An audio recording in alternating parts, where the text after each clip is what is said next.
Whispers from the dawn of civilization. What if the oldest story ever written wasn't meant to entertain us, but to warn us?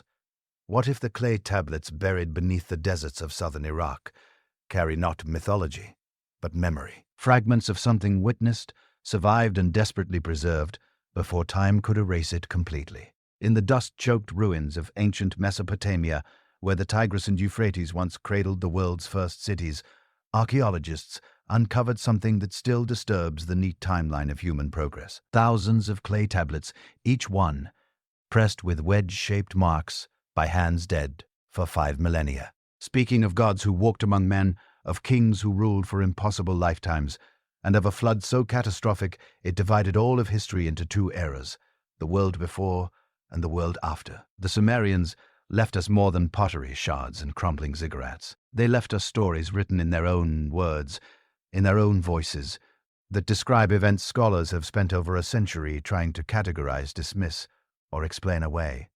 Stories that sound disturbingly familiar.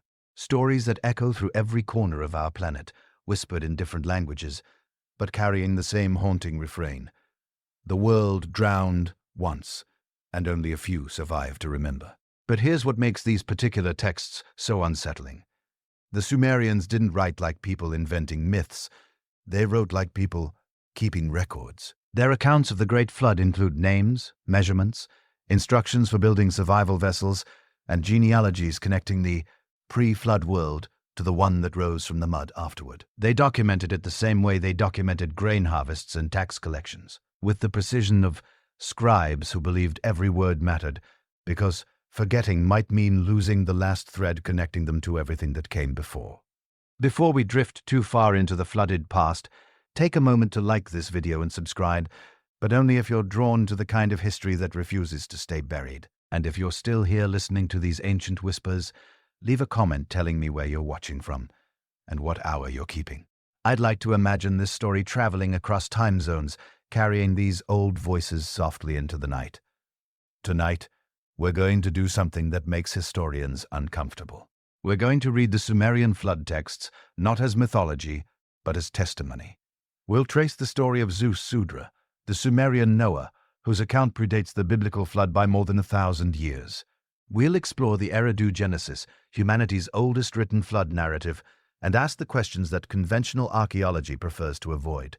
What if these weren't symbolic tales about divine judgment? What if they were survival accounts passed down by people who watched their entire world vanish beneath rising waters? We'll examine the archaeological evidence, layers of flood, sediment found in the ruins of Uruk, and other Sumerian cities, deposits that speak of catastrophic inundation. We'll follow the thread of flood myths that appears in every ancient culture, from Mesopotamia to Mesoamerica, from India to Greece, all describing the same cataclysm with eerie consistency, and we'll venture into the most provocative question of all. What knowledge did the antediluvian world possess that the Sumerians fought so desperately to preserve? This isn't about certainty. It's about curiosity, about reading old texts with fresh eyes and asking what truths might be hiding in the spaces between myth and history, between legend and lived experience.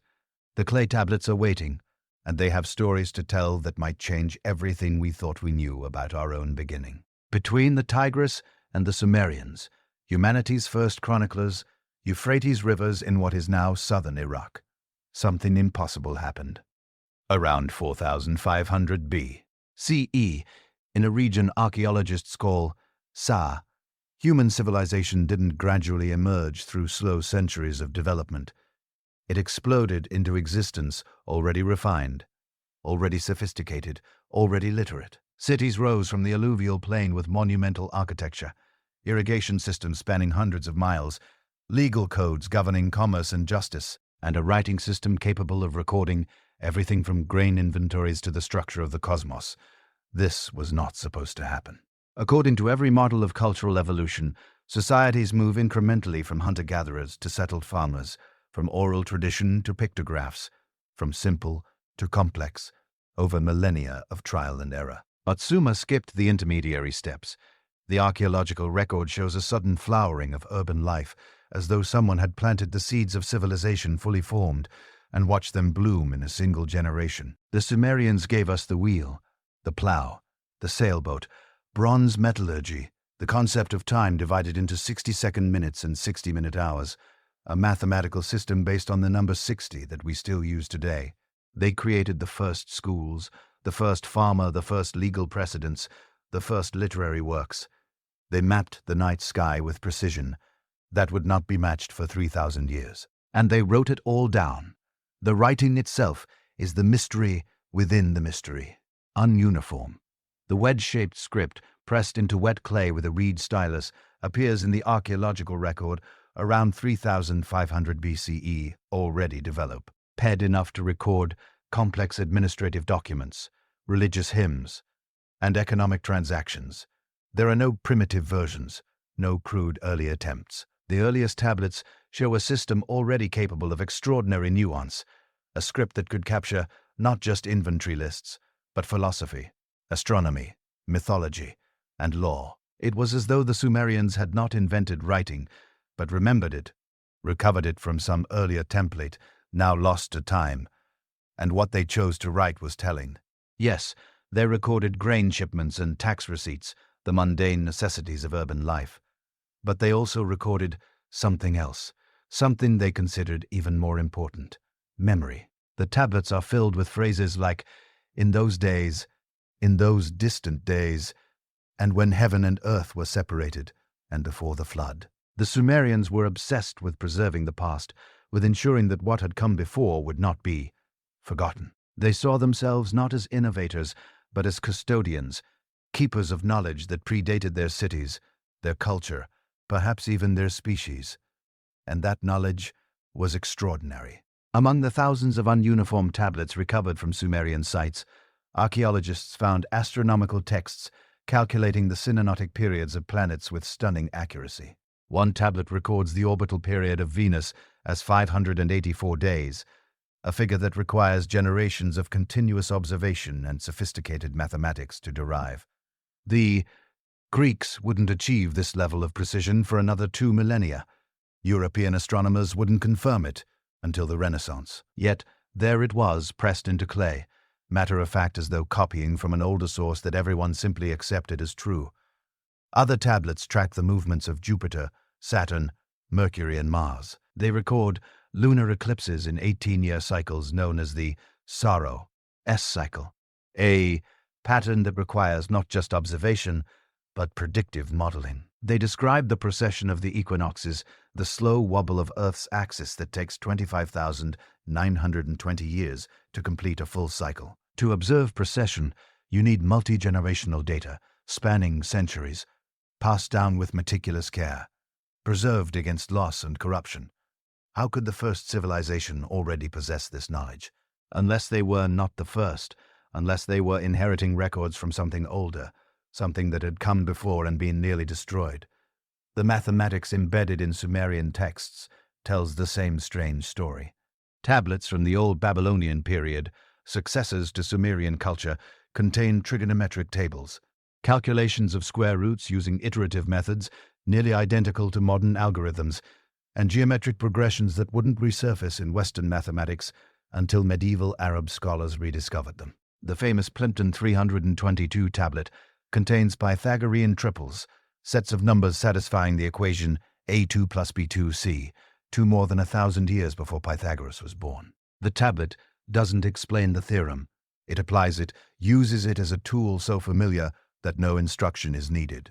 The knowledge was already embedded, already assumed, inherited from a source the scribes felt no need to cite. But it is not the scientific knowledge alone that haunts us. It is what the Sumerians wrote about their own origins.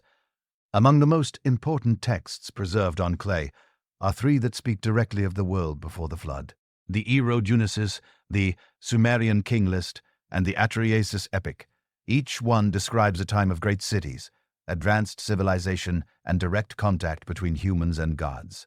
A golden age that ended abruptly in cataclysm. The Ero-Genesis, named after Sumer's oldest city, tells of the creation of humanity, the founding of the first cities, and the decision by the gods to destroy the world with a deluge. The text is fragmentary pieces, missing, but what remains is chilling in its specificity. It names the cities that existed before the flood, Eridu, Bad Tibira, Larak, Sippar, and Shurapak. It describes a king named Ziusudra who was warned by the god Enki to build a great boat and preserve the seed of all living things. After 7 days and 7 nights of flood, Ziusudra emerges, offers sacrifice, and is granted immortality by the gods. The gods themselves weep at what they have done, lamenting the destruction of a world they now realize should have been saved.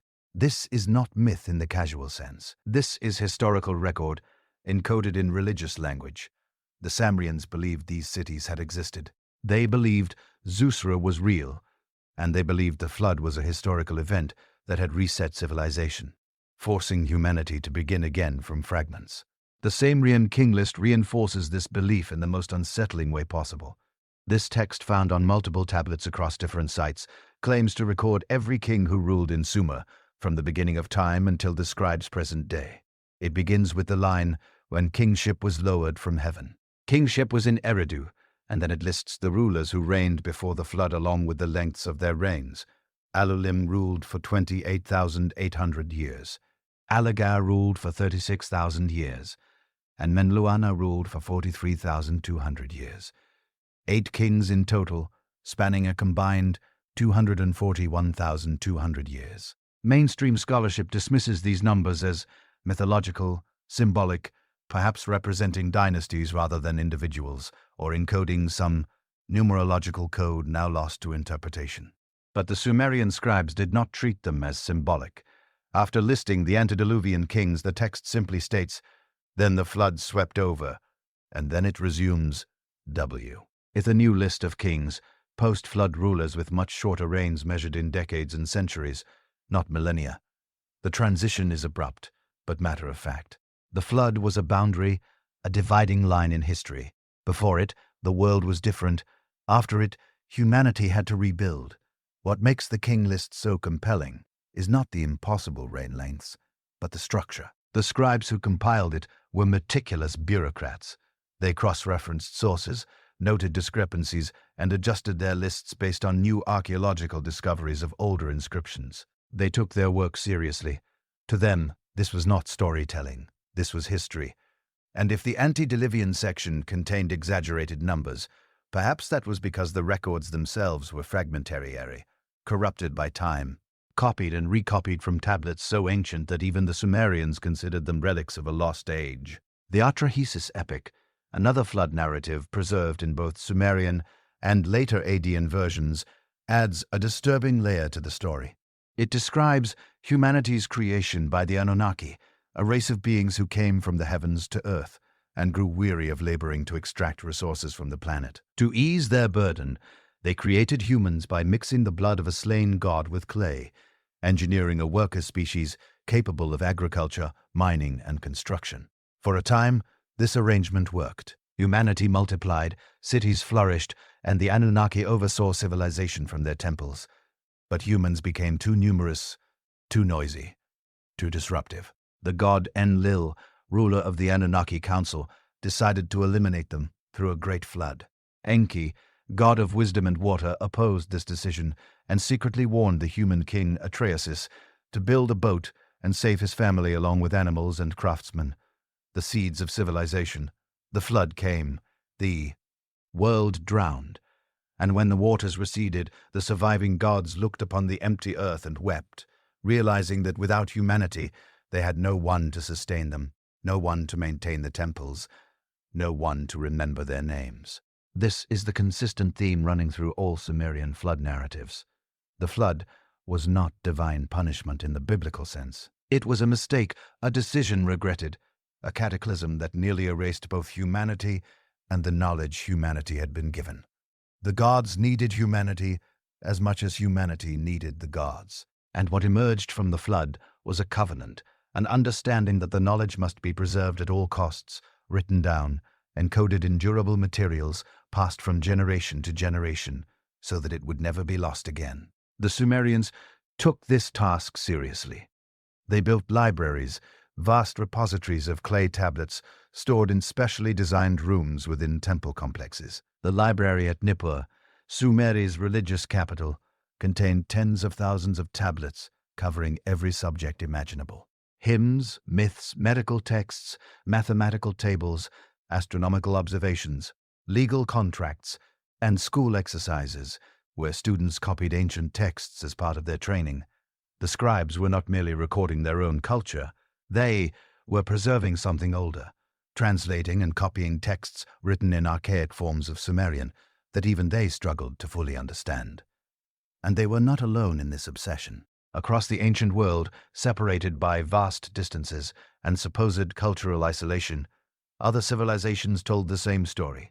The Akkadians inherited the Sumerian flood myth and adapted it into the Epic of Gilgamesh, where the immortal Utnapishtim described surviving the deluge in terms almost identical to the Sumerian accounts.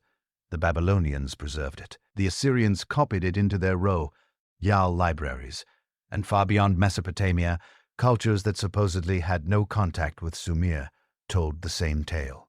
A great flood, a chosen survivor, a boat filled with life, and the re-emergence of civilization from the remnants of a drowned world.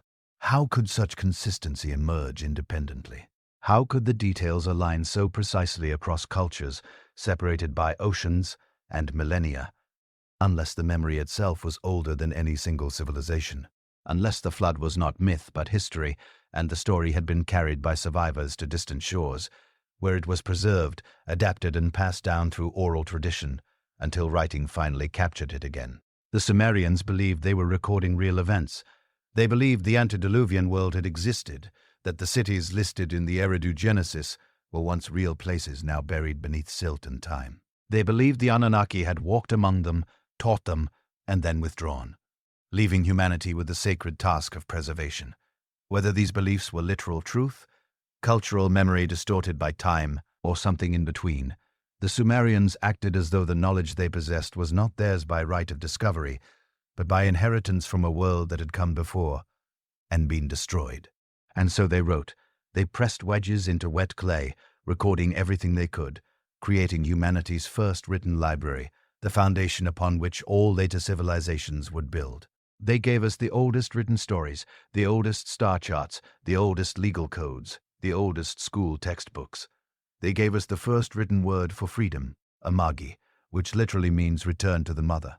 And they gave us the oldest flood narrative, a story they did not invent but claimed to remember, a warning from the distant past that knowledge is fragile, that civilization can be erased in a single catastrophic event, and that our only defense against oblivion is to write it down, preserve it, and never let it be forgotten again. The question that haunts every cuneiform tablet pulled from the ruins of and Uruk and Eridu is this: what were they trying so desperately to remember? And what were they afraid we might forget? The Eridu Genesis, Earth's oldest flood account. But before we can understand what the flood destroyed, we must first understand the story of the flood itself. Not the version you learned in Sunday school, not the tale of Noah and his ark passed down through Genesis. We must go back further, 1,000 years further, to a fragment of clay pulled from the ruins of Nippur in 1893, catalogued, translated, and quietly filed away because what it contained was so similar to the biblical account that it threatened to rewrite everything scholars thought they knew about the origins of Western religion. The tablet is called the Eridu Genesis, named after Eridu, the oldest city in Sumerian records, the place where, according to myth, kingship first descended from heaven. The tablet itself is broken, incomplete. Large sections are missing, dissolved back into dust, or carried off by Lutters millennia ago. But what remains is enough. Enough to confirm that the story of a great flood, a chosen survivor and the near annihilation of humanity, was not invented by Hebrew scribes. It was inherited, copied, translated from an older source that stretches back into a time we can barely fathom. The Eridu Genesis dates to approximately 2300 BCE, though the story it records is certainly older, passed down orally for generations before anyone thought to press it into clay. By comparison, the earliest biblical accounts of Noah's flood were written around 1000 BCE, at the earliest during the reign of King Solomon, perhaps later during the Babylonian exile. Over 1,000 years separate these texts, and yet the structure is nearly identical. A divine warning, a righteous man chosen to survive, a vessel built to specific dimensions. animals saved in pairs, waters that cover the earth, a bird sent out to search for dry land, and finally, a sacrifice offered to gods who regret what they have done. The parallels are undeniable, but the differences, subtle and strange, may be even more important. The Erodogenesis begins not with the flood, but with creation itself. In the beginning, according to the tablet, there were no cities, no agriculture, no temples. Humanity did not yet exist. The earth was wild, unordered, and the gods, the Anunnaki, walked upon it, seeking something: labor.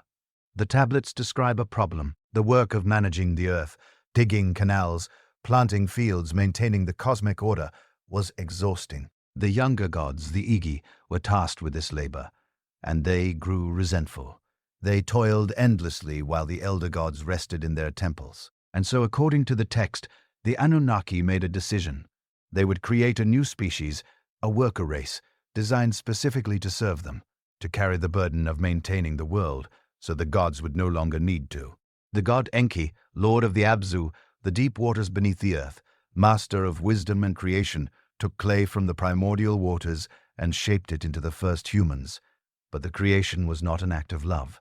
It was an act of utility. Humanity in the Sumerian worldview was not made in the image of the divine. We were made to serve the divine. We were tools gifted with intelligence and language so we could follow instructions, blessed with reproduction so we could multiply and sustain the workforce across generations. The gods did not create us for companionship. They created us so they could rest. And, for a time it worked. Humanity multiplied. Cities rose, fields were planted, canals were dug, the temples filled with offerings, and the gods were pleased. But then something went wrong. The tablets are fragmented here, maddeningly incomplete. But the essence is clear. Humanity became too successful. We multiplied too quickly, spread too far, grew too loud. The text records that the noise of humanity rose up to the heavens, disturbing the sleep of the gods. Enlil, the chief deity, king of the gods and lord of the storm, could no longer rest. The clamor of human civilization, our cities, our festivals, our constant activity, became unbearable. And so Enlil made a decision. Humanity would be destroyed. Some scholars read this as metaphor: overpopulation straining resources, environmental collapse, the natural consequence of unchecked expansion. But the text does not describe resource depletion. It describes divine irritation. The gods were disturbed, not threatened, not endangered, simply annoyed. And for that, the entire species was to be erased. Unless, of course, there was something else, something the tablets hint at, but never fully explain. Were the gods truly angry about noise? Or had humanity done something else? Had we learned too much, grown too independent, begun to question our role as servants? The text is silent on this, but it is a silence that echoes, because in other Sumerian myths, humanity's crime is not noise, it is knowledge. It is the theft of the me, the divine codes of civilization. It is the crossing of boundaries that were meant to remain fixed. Whatever the reason, Enlil's decision was final. He would send a flood, not a seasonal inundation, not a river overflowing its banks, but a deluge that would cover the earth, drown the cities, and sweep humanity back into the clay from which we came. The other gods agreed, or most of them did, but one did not.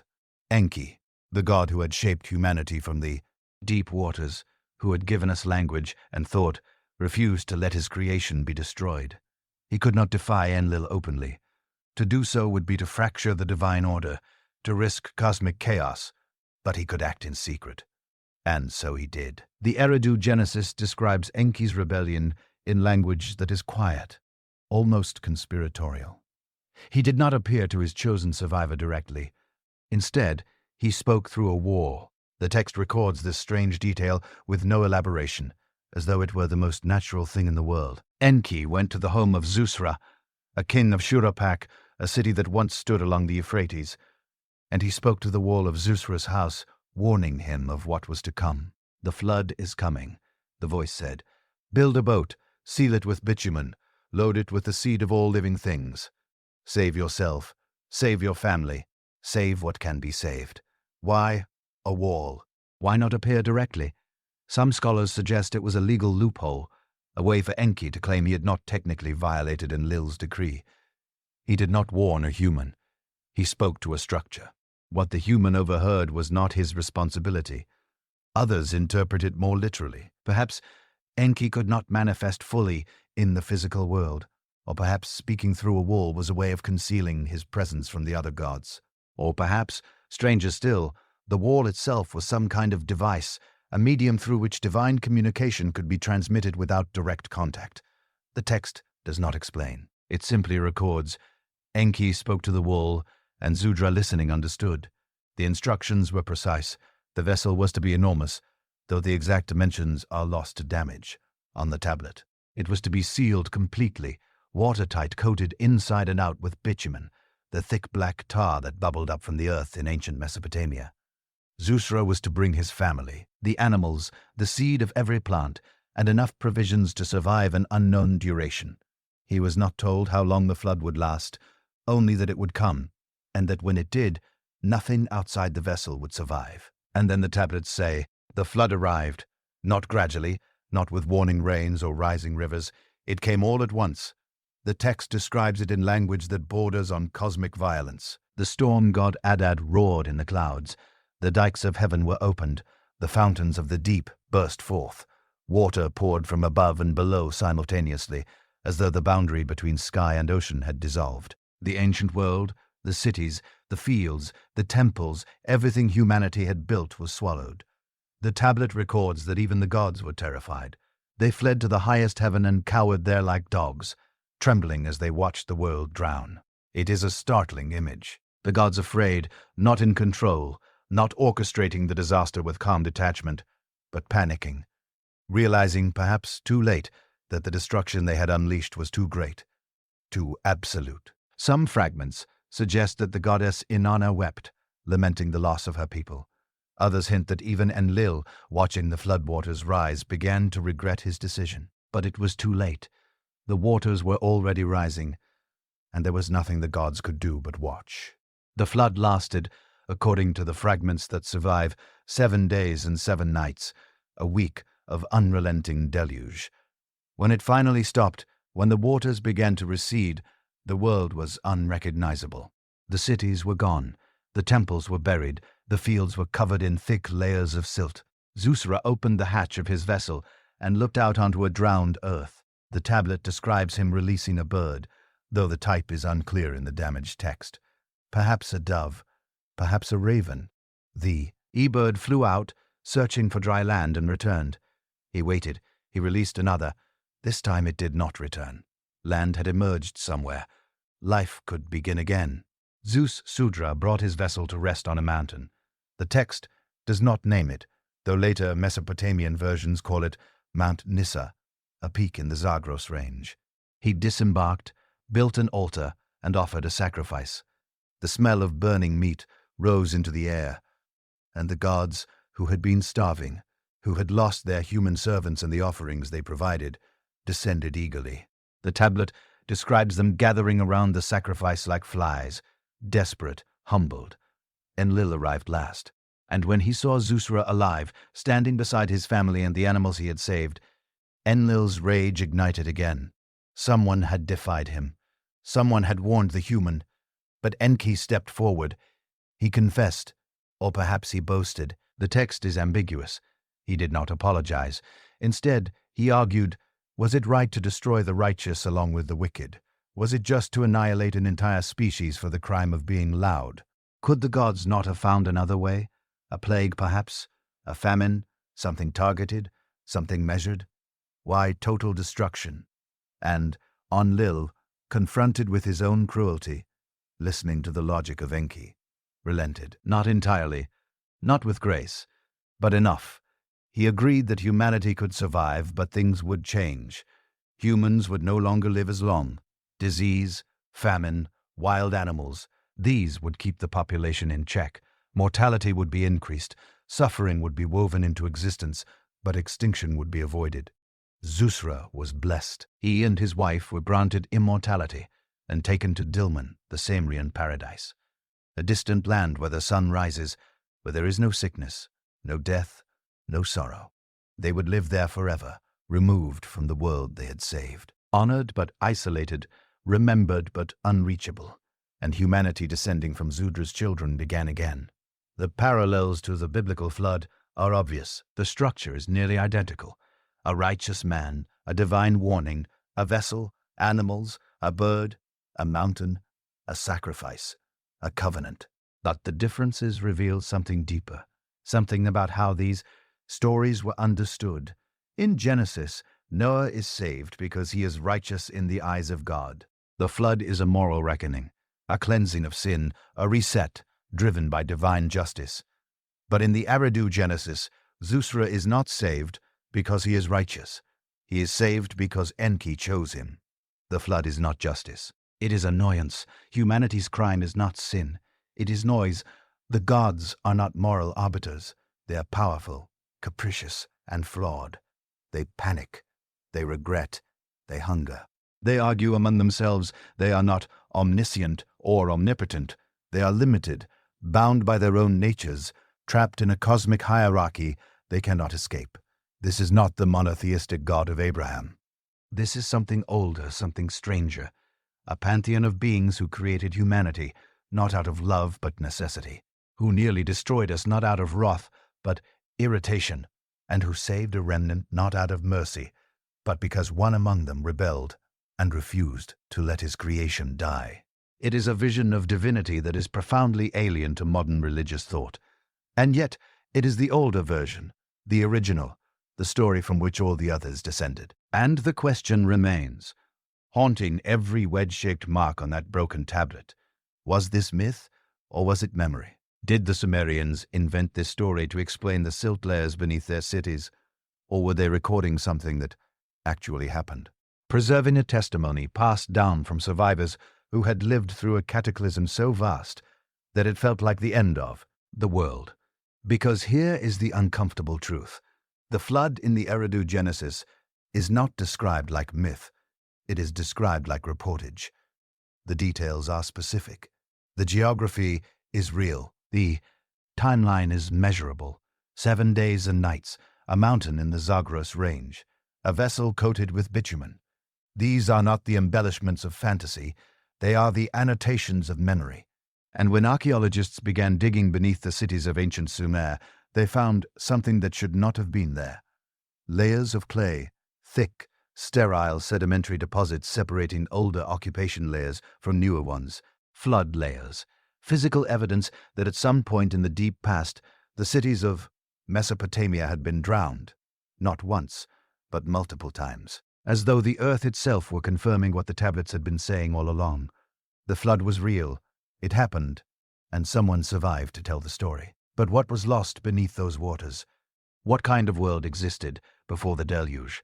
And if the flood truly happened, if Ziusudra and his vessel truly existed, then what else in these ancient texts might be true? The Sumerian king list does not begin before the flood, the antediluvian world, with history as we understand it. It begins with impossibility. Before the flood, the tablets tell us there were cities, not primitive settlements, not mud-brick villages clinging to riverbanks, but organized urban centers with temples, palaces, and administrative systems.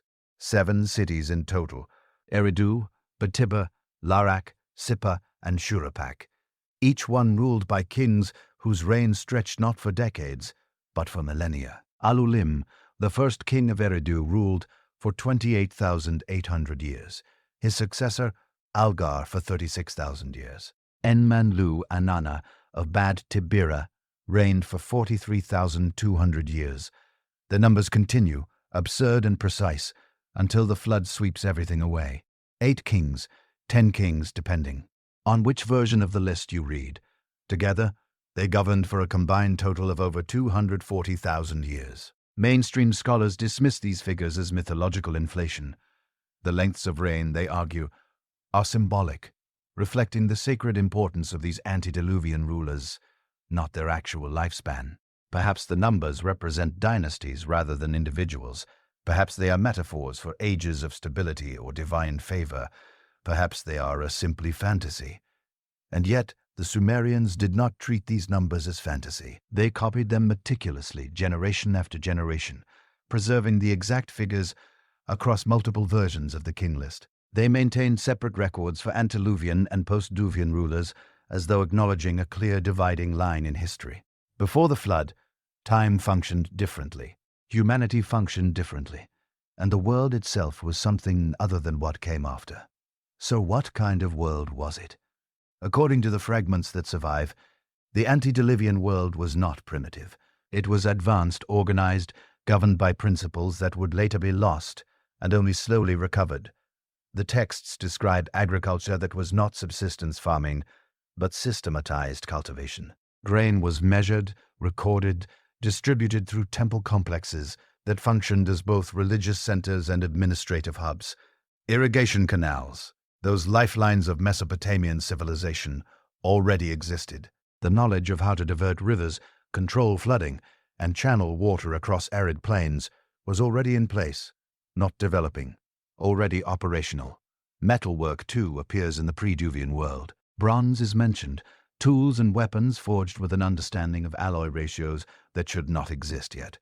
Architecture rises in monumental form, temples constructed with geometric precision, their foundations aligned to see celestial events. The Sumerians did not describe their ancestors as learning these skills. They described them as possessing them, as though the knowledge had been delivered complete, fully formed from a source the texts name again and again.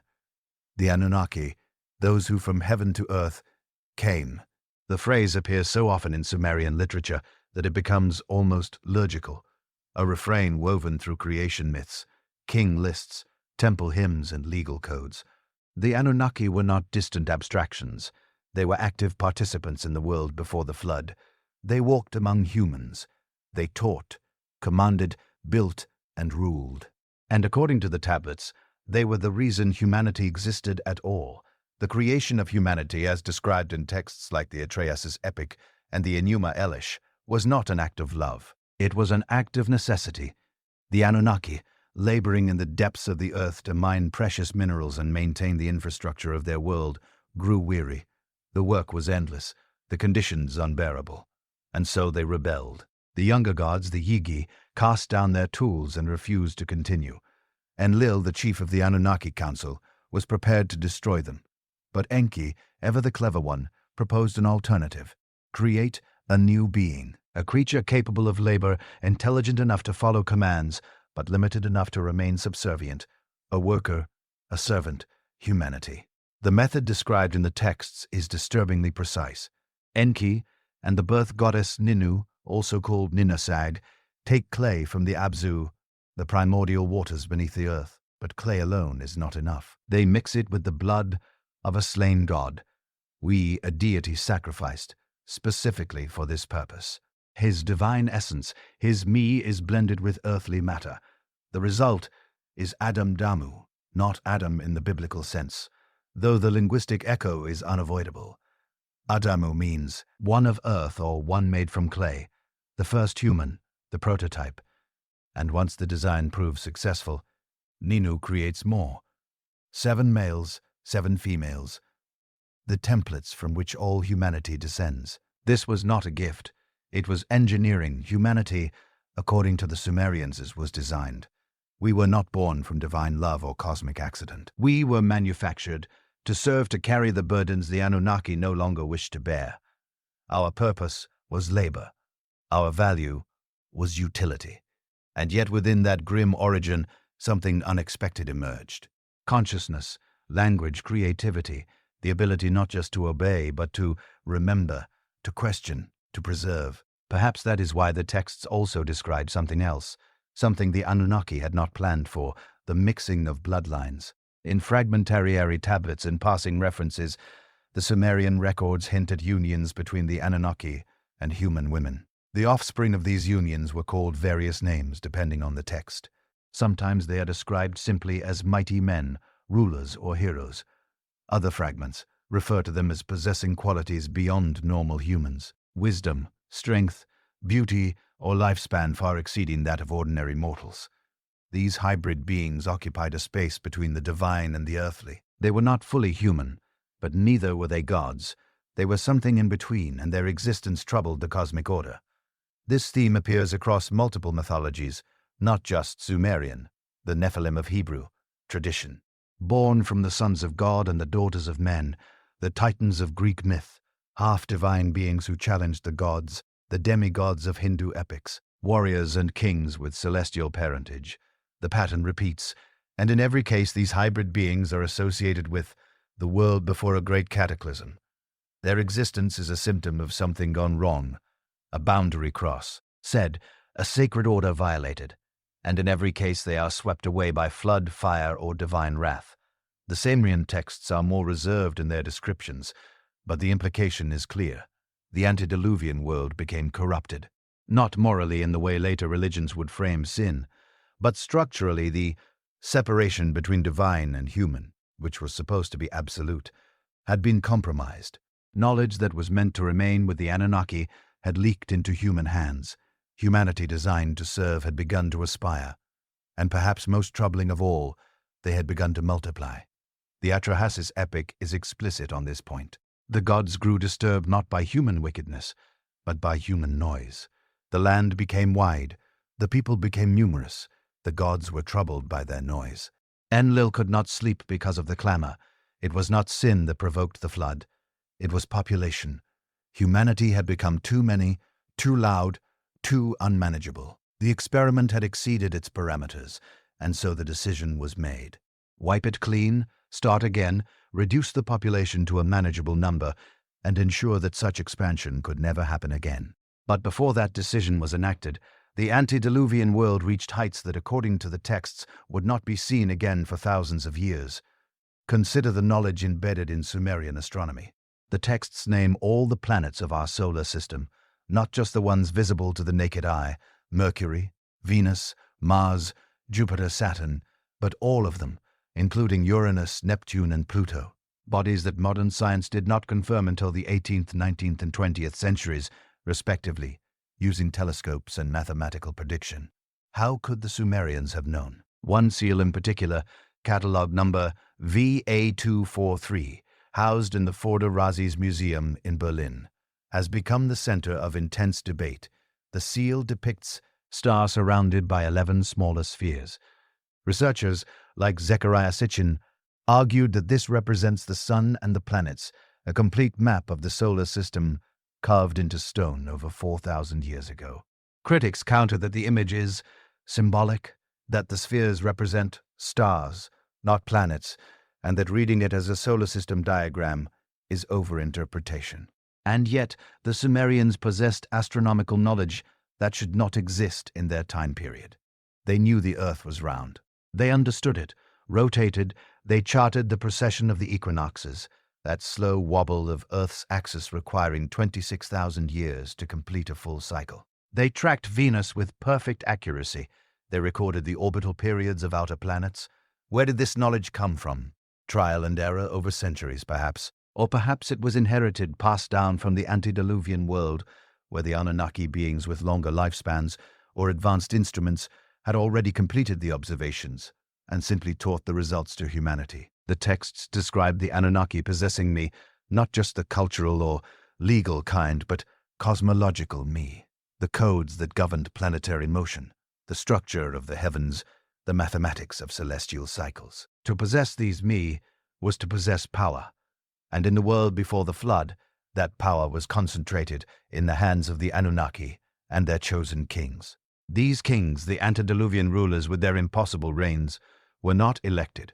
They were appointed. The texts describe kingship as something that descended from heaven. Enmanlu-Ana, one of the Prediluvian kings, is called beloved of the gods, chosen by Anu, the sky god, and granted authority over humanity. Another king, Ziusudra, the Sumerian Noah, is described as pious, God-fearing, and privy to divine secrets. He was not a rebel. He was an insider, someone trusted enough to be warned when the flood was coming. Daily life in these antediluvian cities, as depicted in fragments and reconstructed from later texts that reference the old world, was highly stratified. At the top were the Anunnaki, residing in temples that doubled as command centers. Below them were the kings and priests, intermediaries who carried out divine will. Then came the administrators, scribes who recorded everything, grain stores, labor assignments, celestial observations, water distribution. Below them were the craftsmen, metalworkers, architects, weavers, those whose skills maintained the infrastructure of civilization. And at the bottom were the laborers, the masses of humanity, performing the endless work that kept the cities functioning. It was not a society of equality. It was a hierarchy, rigid and divinely mandated. But it was also stable. The texts describe abundance, grain overflowing from storehouses, canals running clear and full, festivals honoring the gods with music, beer, bread, and ritual. There was order, there was knowledge, there was continuity, and that perhaps is what made the decision to destroy it so incomprehensible. Why would the gods, having established this system, having created humanity specifically to maintain it, choose to annihilate everything?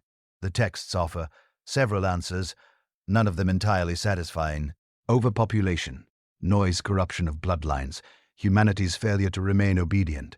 But beneath these surface reasons, there is a darker implication. The antediluvian world had become something the Anunnaki could no longer control. Humanity had learned too much, remembered too much, perhaps even begun to question. In one fragment, Enlil declares that humanity has become too wise. In another, the mingling of divine and human bloodlines is described as an abomination, a violation that destabilizes the cosmic order. The offspring of these unions possessing partial divine knowledge and extended lifespans represent a threat not to humanity, but to the gods themselves. If humans could become like the Anunnaki, if they could access the me, wield the knowledge, live for centuries, then what use were the gods? The decision to flood the world was not punishment. It was course correction, a reset, a way to preserve the system by eliminating the variables that had destabilized it. And so the waters came, not as divine wrath in the moral sense, but as an administrative solution. The experiment had failed. Time to start over, but not entirely. One man was chosen. One family, one set of instructions. Ziusudra in Sumerian, Atrahasis in Akkadian, Utnapishtim in Babylonian. The survivor, the one who carried forward the knowledge of the antediluvian world, reduced and fragmented, but not entirely lost. And this is where the texts become most haunting, because they describe the post-diluvian world, our world, not as an advancement, but as a diminishment. The kings after the flood have shorter reigns. The cities are smaller. The knowledge is partial. Humanity struggles to rebuild what was once effortless. And the Anunnaki, though still present in the early centuries, grow increasingly distant. The age of direct contact fades. The gods withdraw, and humanity is left alone with clay tablets and fragmented memories, trying desperately to remember what the world was like before the waters rose. Perhaps that is the true tragedy encoded in these ancient texts. Not that the flood happened, but that we survived it. That we were allowed to continue, but only in diminished form. That the knowledge we now possess, the science, the astronomy, the mathematics, is not progress forward, but recovery backward, an attempt to reconstruct what was once whole. And every temple we build, every formula we preserve, every star chart we rave into stone is not an achievement. It is an act of mourning, a monument to the world that drowned and the knowledge that went with it. The antediluvian world, if the Sumerians are to be believed, was not a paradise. It was not Eden, but it was complete. It was ordered. It possessed something we have spent all of recorded history trying to reclaim. And perhaps the deepest mystery is not whether it existed, but whether we will ever recover what was lost when the waters finally receded and the mud dried under a silent sky. The stories carved into clay are one archaeological evidence. Cities beneath the mud. Thing. The ground itself tells another. In 1929, British archaeologist Leonard Woolley stood at the bottom of a trench in southern Iraq, staring at something that should not have been there. He had been excavating the ancient city of digging through layers of pottery, tools, and building foundations, following the stratigraphic record downward through time. And then suddenly the artifacts stopped. Beneath the habitation layers, beneath the temples and homes and workshops, Woolley's team hid a band of clean water-deposited clay. No pottery, no tools, no charcoal, no trash, just smooth, sterile sediment. 8 feet of it. Woolley kept digging, Below the clay, the artifacts resumed. Older pottery styles, different architectural techniques, evidence of human occupation stretching back into periods that had no names yet. 2 distinct civilizations separated by an unbroken layer of mud. He knew immediately what he was looking at. A flood, not a seasonal inundation, not a spring overflow, but a catastrophic deluge, powerful enough to bury an entire city, erase its inhabitants, and leave behind only silence and sediment. The kind of event that survivors would remember forever. The kind of event they would write down, pass to their children, and carve into every sacred text they prod. Oosed for the next 3,000 years. Woolley believed he had found evidence of the biblical flood. The newspapers called it proof. Scholars were more cautious, but no one disputed the layer itself. The mud was real, the destruction was real, and it was not isolated to.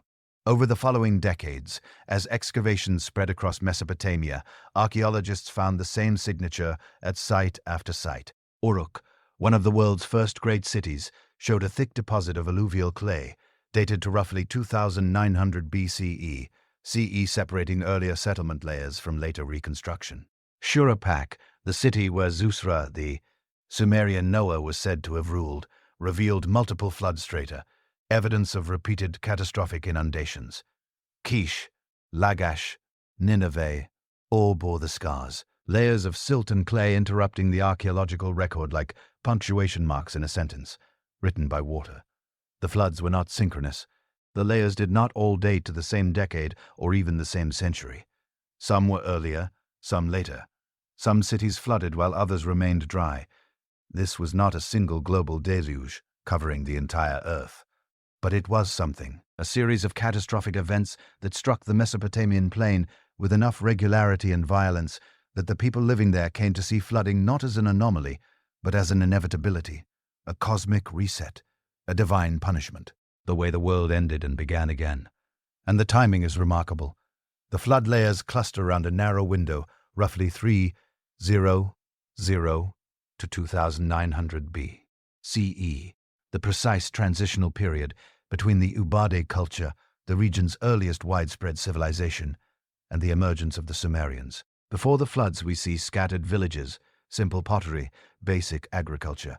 After the floods, we see cities, writing, monumental architecture, centralized government, organized religion, as though the deluge had not merely destroyed civilization, but catalyzed it, as though the survivors rebuilt with urgency, as though they understood that knowledge could be lost, that memory was fragile, and that the only way to preserve what they knew was to write it down, build it in stone, encode it in ritual, and never ever forget. But what caused the floods?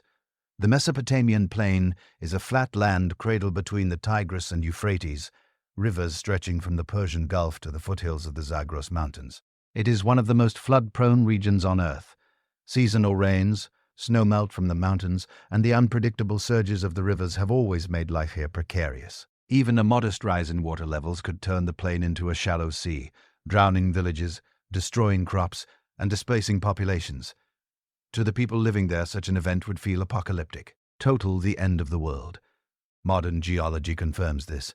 Core samples taken from the region show evidence of massive sediment deposition events consistent with catastrophic flooding. Climate data from ice cores and tree rings indicate a period of intense climatic instability around 3000 BCE, marked by sudden temperature shifts, increased precipitation, and glacial melting. Sea levels were rising globally as the last ice age released its grip. Coastlines were redrawn, river systems swelled, and in low-lying regions like Mesopotamia, the result would have been devastating. But there is another possibility, one that stretches beyond the rivers, beyond the plain, beyond Mesopotamia itself. In the mid-1990s, geologists William Ryan and Walter Pittman proposed a theory that sent shockwaves through the archaeological community. They called it the Black Sea Deluge Hypothesis. According to their research, around 5600 BCE, CE, the Black Sea was not a sea at all, but a massive freshwater lake, smaller and low, where than it is today, surrounded by fertile plains where early farmers had settled. Then, as global sea levels rose, the Mediterranean began to press against the narrow land bridge, separating it from the Black Sea basin. Eventually, The pressure became too great. The barrier collapsed. Seawater poured through the Bosphorus Strait with the force of 200 Niagara Falls, flooding the basin at a rate of tens of thousands of cubic meters per second. Within months, the lake became a sea. Coastlines retreated by kilometers. Entire landscapes vanished beneath the waves. The people living there would have had no warning, no time to prepare. They would have watched the horizon darken, heard the roar, and then run. Those who survived would have scattered, carrying with them the memory of a world drowned in a single season. And some of those survivors may have migrated south, following river valleys, seeking new lands. Bringing with them, could the Black Sea flood be the event encoded in Sumerian memory? The dates don't align perfectly. The Black Sea event predates the Sumerian flood layers by more than 2 millennia, but memory is not precise. Stories compress, details merge. A catastrophic flood in one region passed down through generations could blend with later floods in another, creating a composite narrative that feels both ancient and immediate. A memory of water so deep, so total, that it becomes the archetype for every disaster that follows. And there is more. Göbekli, the name, means Potbelly Hill, an unassuming mound in southeastern Turkey that hid one of archaeology's greatest revelations. Discovered in the 1990s, excavated painstakingly over the following decades. Göbekli is a complex of massive stone pillars arranged in circular enclosures, carved with intricate reliefs of animals, abstract symbols, and humanoid figures. It dates to approximately 9600 BCE, 11,000 years ago, 6 millennia before the Sumerians, 4 millennia before Stonehenge. It predates pottery, metallurgy, and permanent settlements. The people who built Göbekli were supposed to be hunter-gatherers, nomadic bands, living hand to mouth. Yet they quarried, transported, and erected stones weighing up to 16 tons, organized labor on a scale that implies social complexity, and created art that rivals anything produced in later civilizations.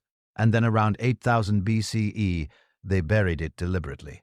The entire site was filled in with rubble and soil, preserved beneath the earth like a time capsule. Why? No one knows. Some suggest it was a ritual closure, a way of sealing the sacred. Others propose that it was hidden, protected from some threat, preserved for a future generation to rediscover, or perhaps it was simply abandoned, covered by wind and time, forgotten as the people who built it moved on or vanished. But Göbekli is not alone. Across Anatolia, the Levant and the Fertile Crescent, archaeologists are uncovering sites that push the boundaries of what we thought possible. Karahantepe, Nealichi, Çatal, Hoyuk, each one revealing evidence of architectural sophistication, symbolic thought, and organized society thousands of years before the dawn of civilization in Sumeria. These were not primitive experiments. They were fully realized expressions of human capability, and then most of them they stopped, abandoned, buried, forgotten. What happened? Climate change is the standard answer. The Younger Dryas, a sudden return to glacial conditions around 10,800 BCE, would have made life unbearable in many regions. Then just as suddenly, it ended. Temperatures spiked, ice sheets collapsed, sea levels rose rapidly, coastlines flooded, ecosystems shifted. Entire populations would have been displaced, forced to migrate, adapt, or die.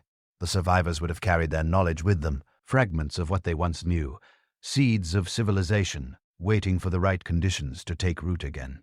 And perhaps they did.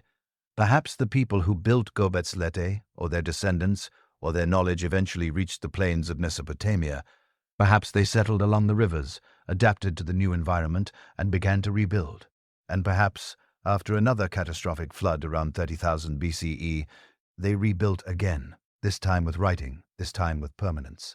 This time ensuring that the knowledge would not be lost, because the artifacts found in the pre-flood layers of Sumerian sites are not primitive. Pottery from Ubaid period Eridu shows advanced wheel-thrown techniques, standardized forms, and decorative patterns that suggest centralized production. Stone tools from early Uruk are finely crafted, specialized evidence of occupational diversity. Seals and tokens used for accounting predate cuneiform writing, indicating a system of record-keeping already in place before the first tablets were inscribed. These were not people stumbling towards civilization. They were people already there, already organized, already capable, And beneath them, beneath the flood layers, the remains go deeper, still structures that are older, stranger, harder to explain. At Eridu, beneath the foundation of the Temple of Enki, archaeologists found 17 earlier temples, each one built directly atop the ruins of the one before, stretching back into periods where no written records exist. The deepest layers contained pottery styles that do not match anything else in the region, tools made from materials not locally sourced, architectural techniques that appear suddenly fully formed with no developmental sequence leading up to them. It is as though the Sumerians were not the first, as though they were inheriting something, building on foundations that were already ancient when they arrived. Modern climate science offers another clue. Around 30,000 BCE, a cosmic impact event may have occurred. Evidence from ice cores, geological formations, and mythological sources points to a possible airburst or comet fragment striking the Earth, triggering sudden climatic shifts, intense rainfall, and regional flooding. Some researchers have linked this to the biblical story of Sodom and Gomorrah, others to widespread flood myths across the Mediterranean and Near East. The evidence is fragmentary, contested, but tantalizing. What if the Sumerian flood was not just a river overflow, but the result of something far more dramatic? A celestial event that brought fire and water together, melting glaciers, raising seas, and reshaping the world in a matter of years. The survivors of such an event would remember it as divine wrath. They would record it as the moment the gods decided to reset creation. And they would do everything in their power to ensure that the knowledge they carried, the wisdom of the pre-flood world, was never lost again. Perhaps that is why the Sumerians wrote so obsessively. Why they recorded everything: star charts, medical formulas, legal codes, hymns, king lists, flood stories. Because they understood, in a way we have forgotten, that civilization is fragile. That knowledge can vanish in a single generation if it is not preserved. That the line between order and chaos is as thin as the clay. Beneath your feet, the mud tells the story, the cities buried beneath it, remember? And somewhere in the layers still unexcavated, still waiting beneath the sands of Iraq and the hills of Turkey and the floors of the Persian Gulf, there are more answers, more evidence of what came before, more fragments of the world that drowned. The flood was real. The question is not whether it happened. The question is what it destroyed and who survived to tell the tale. The flood story did not belong to Sumer alone. Global flood myths, echoes across cultures. That is, perhaps, the most unsettling thing about it. The narrative of a great deluge sent to destroy humanity appears not just in Mesopotamia, but in Egypt, India, Greece, China, Mesoamerica, the Andes, the Pacific Islands, and among indigenous tribes of North America, Australia, and Africa. Over 200 distinct flood legends have been documented across cultures, separated by oceans, mountains, and millennia. Cultures with no known contact, no shared language, no trade routes. And yet the stories echo one another with a consistency that refuses to be dismissed as coincidence. A divine decision to destroy humanity, rising waters that cover the earth. A chosen survivor, warned in advance. A vessel constructed to preserve life, animals taken aboard in pairs or groups. A bird sent out to test for dry land. A mountain where the vessel comes to rest. A sacrifice offered in gratitude. A covenant or promise made by the divine that such destruction will not happen again.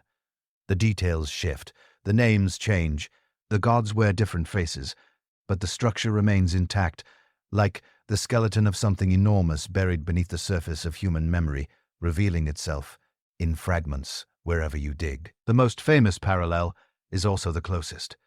The Epic of Gilgamesh, carved into Adian tablets around 2100 BCE, preserves a flood narrative that mirrors the Sumerian account so precisely it can only be a later retelling of the same event. In this version, the survivor is named Utnapishtim, and the story is told as a flashback within the larger epic.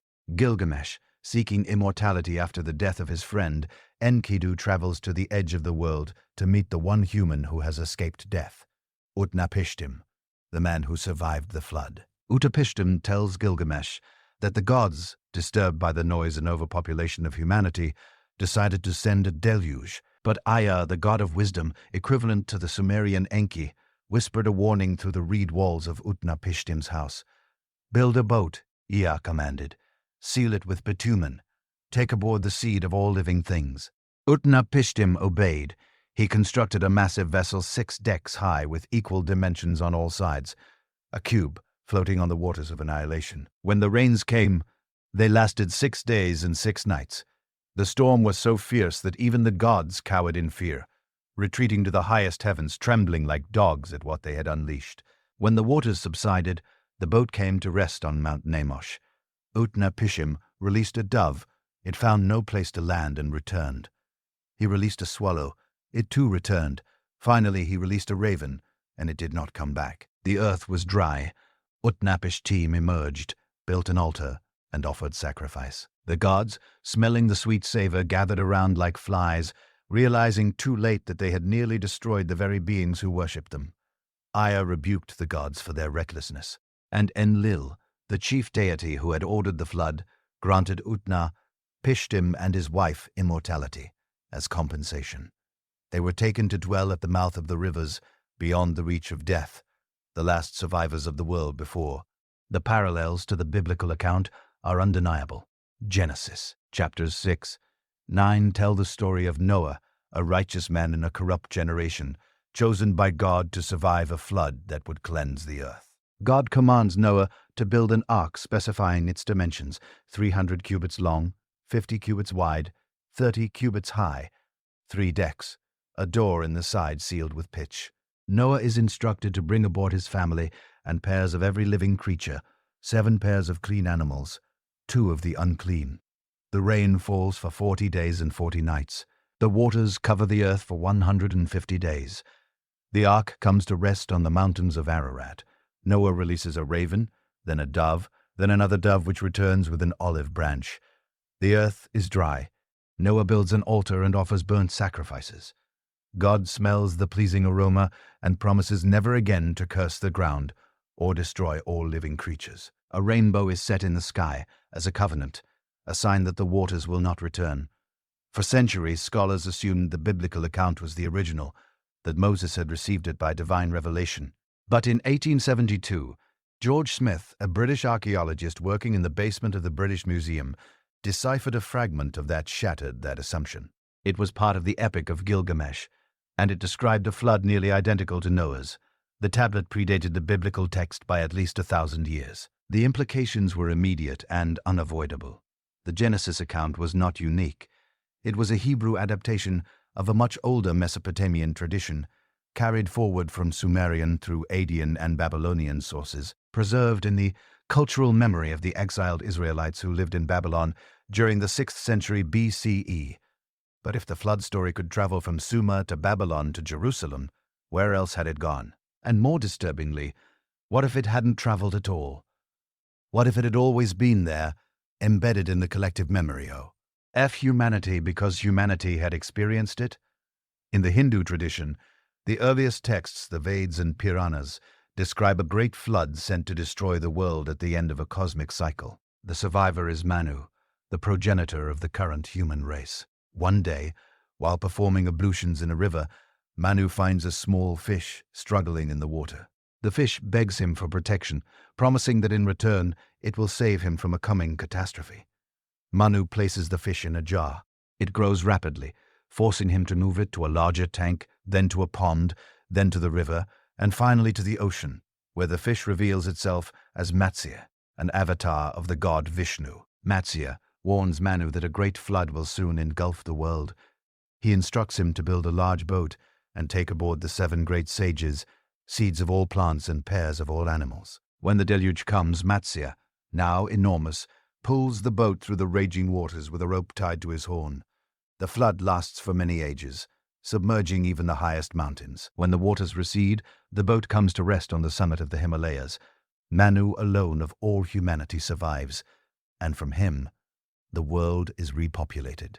The texts specify that Manu preserved not just life but knowledge, the sacred Vedas, the hymns and rituals that would allow civilization to be reborn. The Greek tradition offers a parallel so precise it might have been copied, except the Greeks had no known contact with India or Mesopotamia at the time these myths were forming.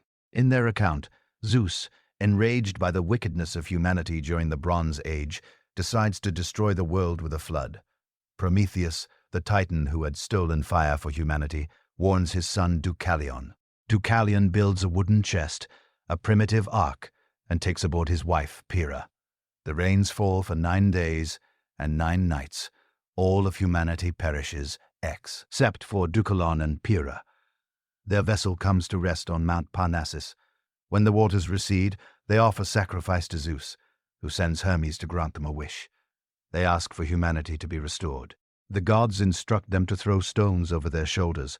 The stones thrown by Deucalion become men. Those thrown by Pyrrha become women. Humanity is reborn from the bones of the earth, quite literally reconstructed from the remnants of the world before. Across the Pacific, in the high deserts of the American Southwest, the Hopi people preserve a flood narrative that speaks of multiple worlds destroyed and remade. According to their tradition, the first world was destroyed by fire when humanity became corrupt. The second world was destroyed by ice. The third world was destroyed by water, a great flood sent because people had forgotten the teachings of the Creator and turned to evil. The virtuous were warned by Spider-Woman, a deity who guided them to hollow reeds. They climbed inside and floated on the surface of the rising waters, while the world below was cleansed. When the flood subsided, they emerged into the fourth world, the current age, carrying with them the sacred knowledge needed to live in balance. To the south, the Aztec codes describe a series of world ages, each ending in catastrophe. The fourth age, the age of water, was destroyed by a flood that lasted 52 years. The sky collapsed, and the waters consumed everything. Only one man, Tata, and one woman, Nanny, survived by hiding in a hollow log. When the waters receded, they emerged to find a world empty of life. The gods, angry that anyone had survived, transformed them into dogs. Later, the gods relented and created a new race of humans from the bones of the previous age, ground into powder and mixed with the blood of the gods. The Inca tradition speaks of a great flood sent by the creator god Viracha to destroy the giants who once inhabited the earth. Only 2 people survived, a brother and sister who took refuge in a cave. When the waters receded, they emerged to find the world silent and empty. Viracha appeared to them and taught them how to rebuild, how to plant, how to make fire, how to raise children. From them, the human race began again. The story is preserved in the chronicles of the Spanish conquest, recorded by priests who noted with some discomfort how closely it resembled the biblical account they had come to preach. In China, the Great Flood is not a myth relegated to prehistory. It appears in historical texts as an event that defined the early dynasties. During the reign of Emperor Yao around 2300 BCE, the waters rose and inundated the land for generations. The flood was so catastrophic that it became the central crisis of the age. Gun, a legendary figure, was tasked with controlling the waters, but failed. His son, Yu, succeeded by dredging channels and building canals, guiding the floodwaters back to the sea. For his efforts, Yu was made emperor, founding the Xia dynasty. The flood was not divine punishment in the Chinese version. It was a natural disaster, a cosmic imbalance that required human ingenuity and labor to resolve. But the scale was the same. Waters covering the land, civilization on the brink of collapse, a hero who preserved order and allowed humanity to continue.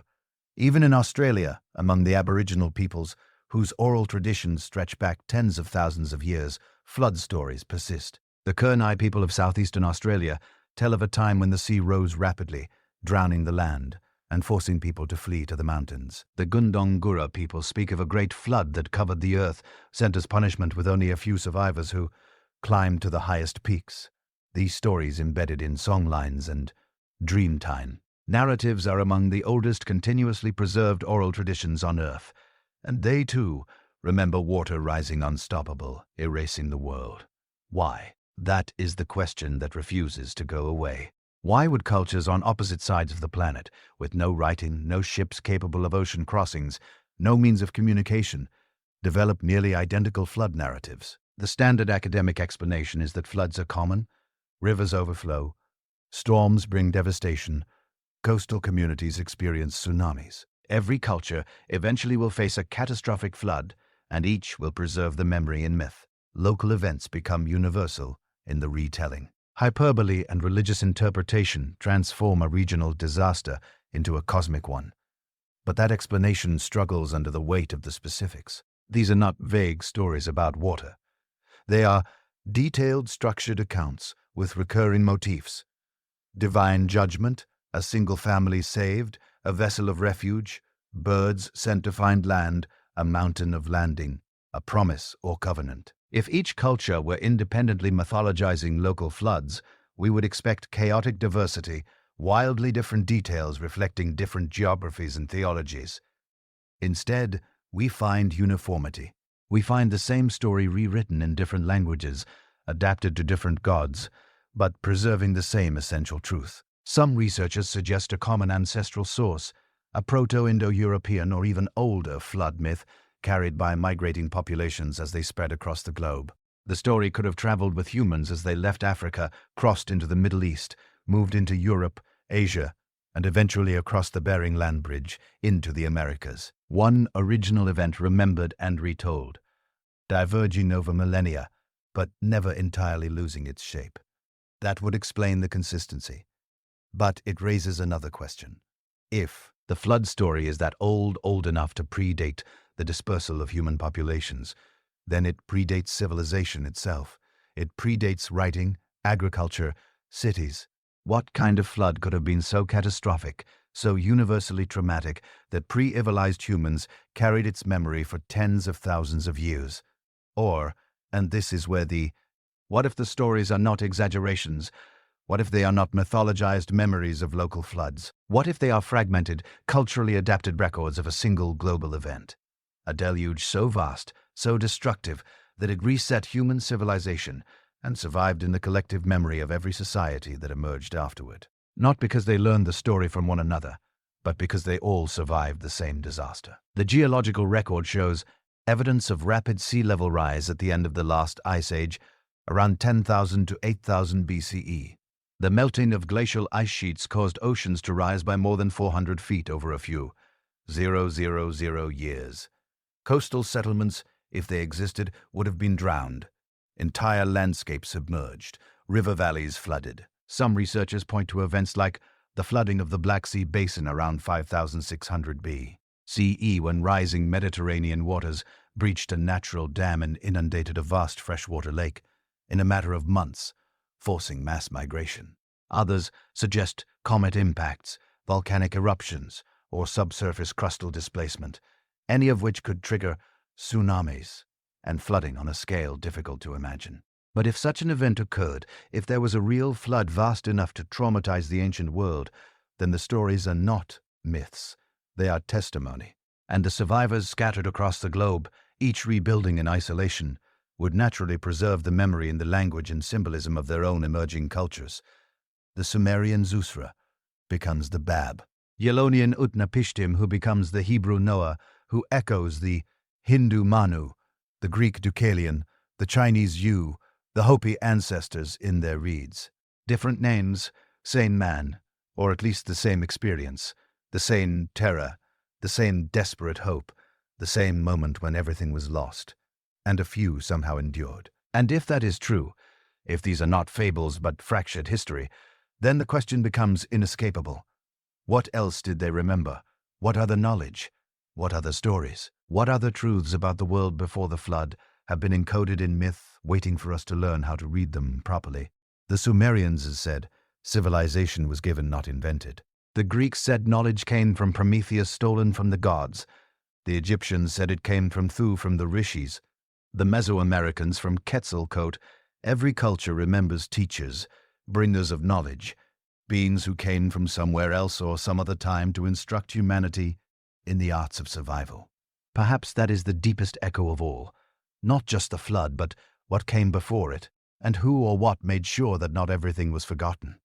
What are we to modern interpretations, history, myth, or something between? Make of all this the tablets inscribed with memories of a world before the flood, the Anunnaki descending from the heavens, the sudden emergence of civilization complete with writing, astronomy, and mathematics.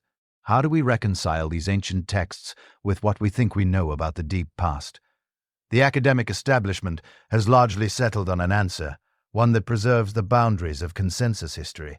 The Sumerian flood myths, they tell us, are just that, myths. symbolic stories created to explain natural disasters that the ancient Mesopotamians witnessed firsthand. The Tigris and Euphrates rivers flooded regularly, sometimes catastrophically. Communities destroyed, livestock drowned, fields disappeared beneath muddy water. To people without scientific frameworks, such disasters would have seemed apocalyptic, divinely ordained, a cleansing of the world itself.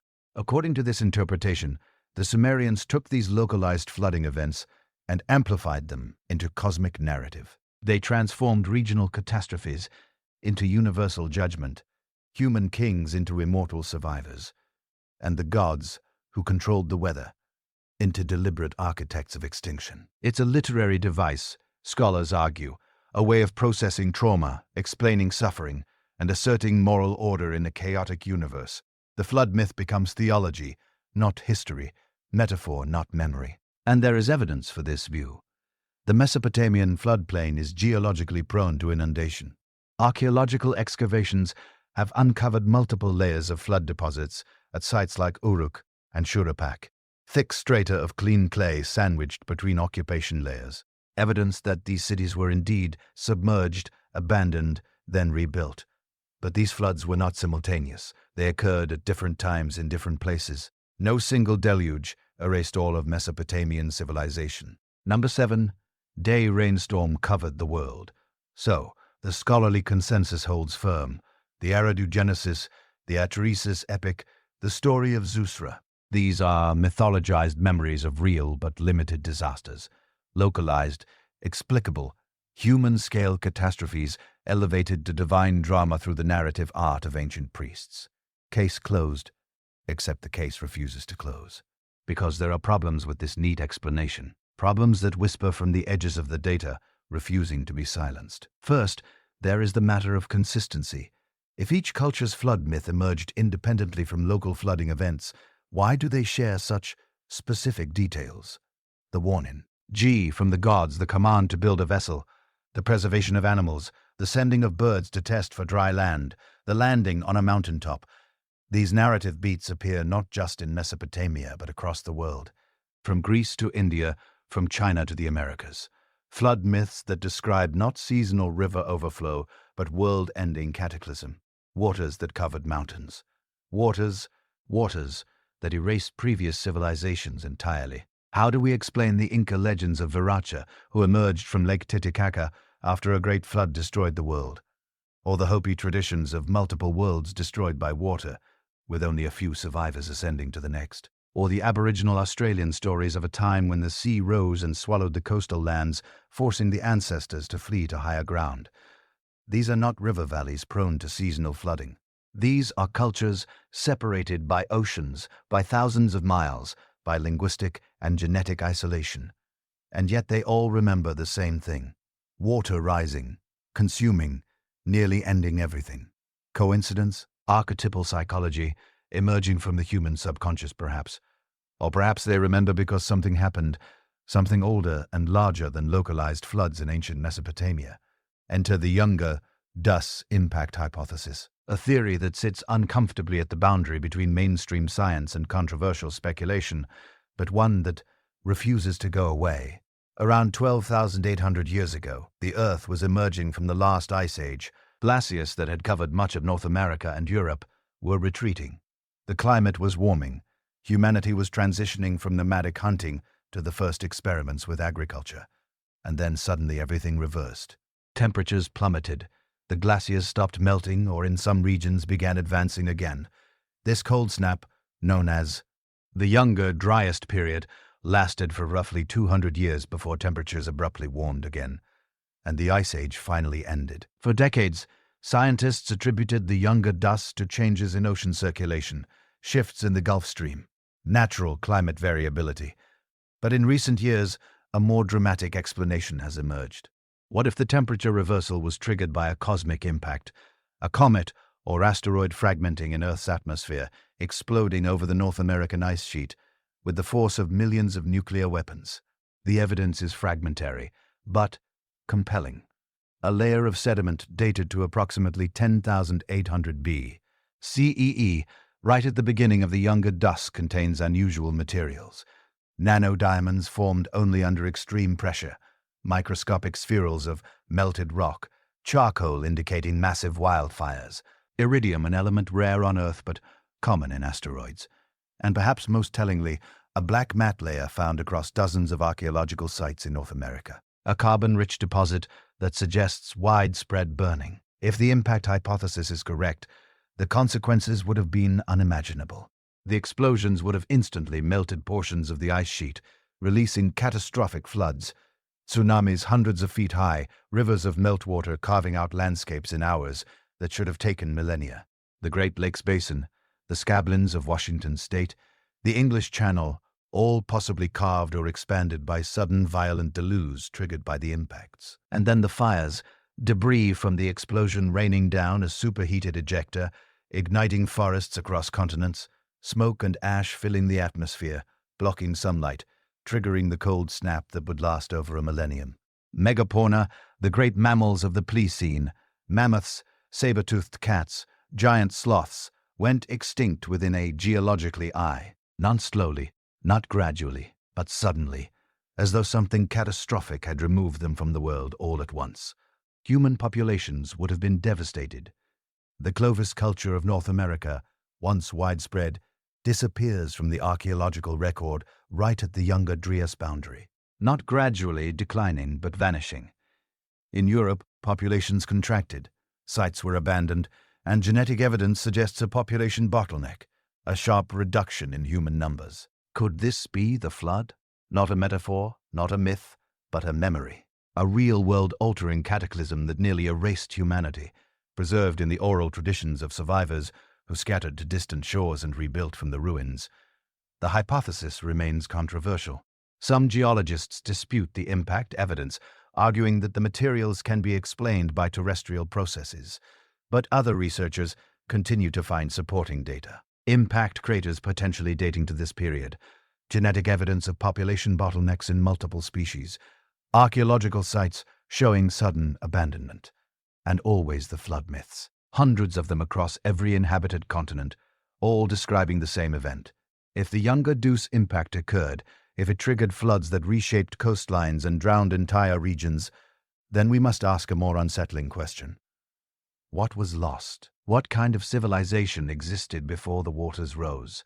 Mainstream archaeology has long assumed a linear model of human progress. Hunter-gatherers, then simple farmers, then villages, then cities, then writing, then complex states. A ladder ascending from simplicity to sophistication. And by this model, 12,800 years ago, humanity was barely beginning. Small bands of hunters tracking game, no agriculture, no permanent settlements, no technology beyond stone tools and hide clothing. Certainly no civilizatio. That could be described as advanced, but the assumption of linear progress is just that, an assumption. And it's an assumption increasingly challenged by anomalous evidence. Göbekli in Turkey, dated to approximately 9,600 CEE, just after the Younger Dryas ended, massive stone pillars, some weighing over 10 tons, carved with intricate reliefs of animals, arranged in circular complexes that suggest astronomical alignment. This is not the work of primitive hunter-gatherers stumbling into sedentary life. This is monumental architecture requiring organization, planning, specialized labor and knowledge. Knowledge of geometry, astronomy, and engineering. And it was built by people who supposedly had not yet invented agriculture. Or had they? Recent analysis of residues at Göbekli suggests the people who built it were brewing beer, processing grains, engaging in ritual feasting. Perhaps agriculture was not slowly invented through trial and error. Perhaps it was remembered, recovered from a time before the floods, when such knowledge was already established. And Göbekli is not alone. Across the world, sites dated to the immediate post-Younger Dryas period show surprising sophistication. Çatalhöyük in Anatolia, Jericho in the Levant. Ancient settlements that appear suddenly, already organized, already building in stone, already practicing irrigation. As though the knowledge of civilization had not been gradually developed, but rapidly deployed by people who remembered how it was done. Could there have been an advanced culture before the Younger Dryas? A civilization that mastered agriculture, astronomy, perhaps even maritime navigation, and monumental architecture. A culture that was largely destroyed by the cataclysm, with only scattered survivors carrying fragments of their knowledge into the post-flood world. This is where the discussion becomes truly controversial, because once W.E. opened the door to pre-flood civilization, we must confront the more extreme interpretations. The theories that mainstream academia dismisses, sometimes with derision, but which refuse to fade from popular imagination. The ancient astronaut hypothesis. The idea that the Anunnaki were not gods, not myths, not symbolic representations of natural forces, but actual beings. Visitors from another world who came to Earth in the deep past, genetically engineered modern humans, and taught the survivors of the flood how to rebuild civilization. Proponents of this theory point to the same evidence we've explored: the sudden appearance of Sumerian civilization, fully formed. The astronomical knowledge that should have taken generations to acquire. The descriptions of the Anunnaki as beings of light who descended from the sky in vessels of fire. The cylinder seals depicting what looked like planetary diagrams and technological devices.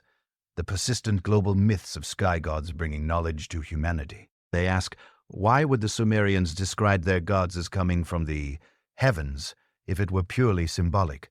Why would they carve images of what appear to be astronauts and celestial maps if they were only representing earthly kings and agricultural cycles? Why would they meticulously record planetary orbits with a precision that suggests either advanced instruments or information provided by someone who had seen the solar system from above? Mainstream scholars counter with reasonable explanations. The astronomical knowledge could have been accumulated through patient observation. The descriptions of descent from heaven could be mythological metaphor. The technological-looking imagery could be misinterpreted by modern eyes trained to see machinery and abstract symbols, and the consistency of flood myths across cultures could reflect independent responses to universal human experience. Of natural disaster.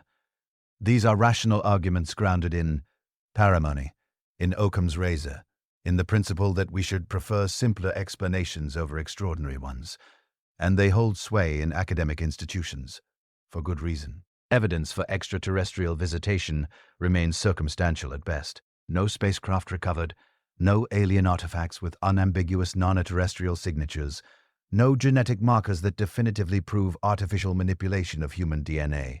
And yet the questions linger because the alternative hypothesis, the mainstream view, also requires us to accept extraordinary coincidences that multiple cultures independently invented nearly identical flood myths, that the Sumerians accidentally stumbled into advanced mathematics and astronomy without any foundation.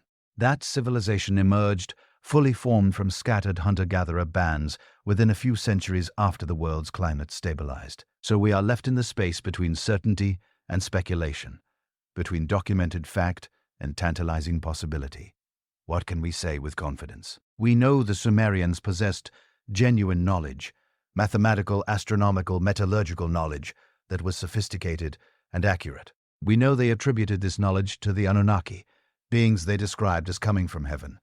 We know that flood myths are nearly universal across human cultures, often describing world-ending deluges followed by cultural rebirth.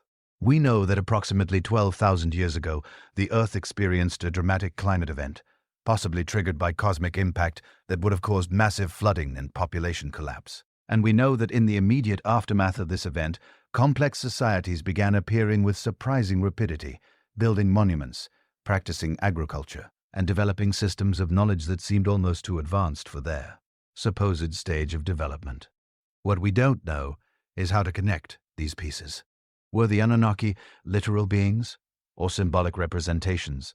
Was the flood a mythologized memory of the Younger Dryas cataclysm, or simply recurring river disasters amplified by narrative tradition? Did advanced pre-flood civilization exist, or are we projecting modern assumptions onto ambiguous ancient evidence? Perhaps the answer lies not in choosing between these interpretations, but in understanding how oral tradition actually works. For generations, scholars dismissed oral history as unreliable, as myth degrading into distortion over time. But recent research has challenged this assumption. Studies of Aboriginal Australian oral traditions have verified that stories passed down for over 10,000 years accurately preserve information about coastlines that were drowned when sea levels rose at the end of the Ice Age. Stories that describe specific islands, specific landmarks now underwater, but visible in sonar mapping of the continental shelf. If oral tradition can preserve accurate geographic information for 10,000 years, what else might it preserve? Could the Sumerian tablets written down around 2600 be recording stories that originated thousands of years earlier? Stories passed down through generations of survivors who witnessed real events, not perfectly preserved, certainly embellished and mythologized, but carrying within them a core of historical truth. If so, then perhaps the answer is not history or myth, but both. History wrapped in myth, preserved through mythological narrative, because that was how pre-Literate cultures stored and transmitted information. The flood was real. The destruction was real.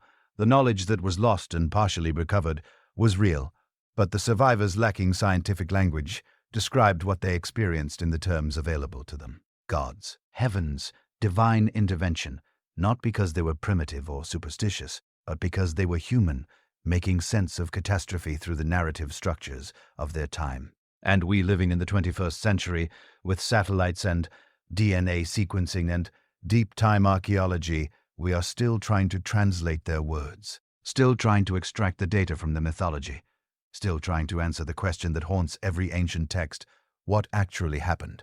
The Sumerian tablets will not give us certainty. They were never meant to.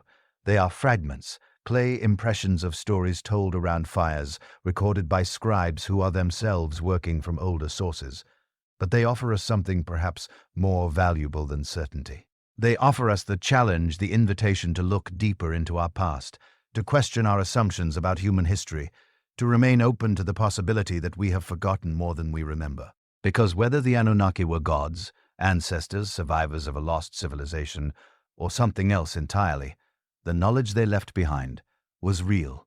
The astronomy was accurate. The descriptions of catastrophic flooding align with geological evidence of real climatic upheaval, and the memory of a world before, a time when knowledge was whole and civilization was given rather than gradually invented. This memory persists, not as proven fact, not as dismissed fantasy, but as something between, a whisper from the antediluvian world pressed into clay, waiting for us to finally understand what it's trying to say. And perhaps that's why these texts continue to fascinate us. Why, in an age of science and skepticism, we still return to the Eridu Genesis, still pore over translations of the Atrahasis epic, still debate the nature of the Anunnaki because they challenge the story we tell ourselves about human hist. Ori, the neat narrative of linear progress, of civilization building slowly from nothing. They suggest instead that history is cyclical, that knowledge can be lost, that we may not be climbing toward enlightenment, but recovering from catastrophe, that our ancestors may have known things we are only now remembering. And if that's true, if the tablets preserve even a fragment of genuine pre-flood memory, then the question becomes urgent. What else did we forget? What other knowledge was lost when the waters rose? And what might we still recover if we're willing to listen to? Conclusion: the enduring mystery of antediluvian knowledge, the voices speaking to us from the mud. And so we return to the question that opened this journey. What if the Sumerian texts are telling us what really happened before the flood? Not myth, not metaphor, but memory. Distorted perhaps, fragmented, certainly, but memory nonetheless. We have walked through their tablets, traced their king lists, examined their astronomical precision, their mathematical sophistication, their inexplicable metallurgy. We have stood in the ruins of cities, buried beneath flood sediment, listened to echoes of the same catastrophic story repeated across every continent, every culture, every isolated civilization that rose from the waters. And still the question remains unanswered, suspended between what we can prove and what we cannot ignore. The mainstream interpretation is clear. The Sumerian flood narrative is mythology, powerful and profound, but ultimately symbolic, a cultural memory of localized flooding in Mesopotamia, amplified through retelling until it became cosmic in scope. The antediluvian kings with their impossible lifespans are literary devices, their reigns representing entire dynasties, compressed into single names. The advanced knowledge, the astronomy, the mathematics, these are the achievements of brilliant minds working over centuries, not the inheritance of a lost world, And the Anunnaki, those radiant beings descending from the heavens. They are gods in the traditional sense, anthropomorphized forces of nature, divine explanations for what ancient people could not yet understand through science. This interpretation is rational, cautious, grounded in what can be measured and verified. And yet it leaves so much unexplained. Why does Sumerian have no linguistic ancestors? Why do their astronomical records contain multi-generational observations that appear complete from the beginning? Why do cylinder seals depict technology that seems displaced in time? Why does the same flood story, the same narrative of divine punishment, human survival, and world rebirth appear in cultures that supposedly had no contact? Perhaps these are coincidences. Perhaps human psychology simply generates similar myths independently. Or perhaps there is something older at work, a shared inheritance, a collective memory of an event so catastrophic that it rewrote the human story entirely. The archaeological evidence is tantalizing but inconclusive. We have flood layers, we have submerged ruins, we have out-of-place artifacts and knowledge systems that appear too refined for their context. But we do not have proof of a pre-flood civilization. Not yet. What we have instead are anomalies, inconsistencies, fragments that refuse to fit neatly into the accepted timeline.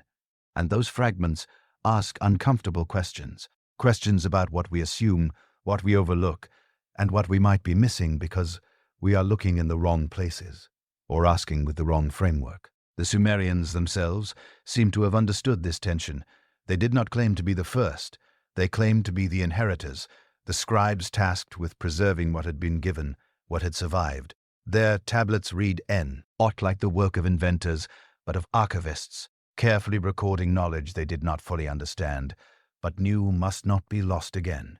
Perhaps that is the real message, encoded in their flood myths. Not that gods once walked the earth, but that civilization is fragile, that knowledge can be drowned, that everything humanity builds can be erased in a single generation if we fail to remember, fail to preserve, fail to pass it forward.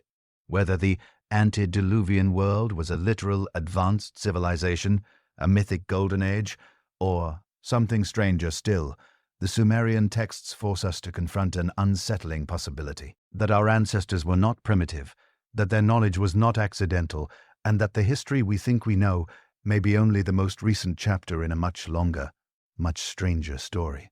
So, what do you think? Are the Sumerian flood texts mythology or memory? Let us know in the comments where you're listening from and what mysteries you want us to explore next. If this journey through the oldest stories ever written has sparked your curiosity, subscribe and join us as we continue venturing into the shadowy corners of history, where documented fact meets tantalizing possibility. Because whether these tablets record literal truth or powerful myth, one thing is certain.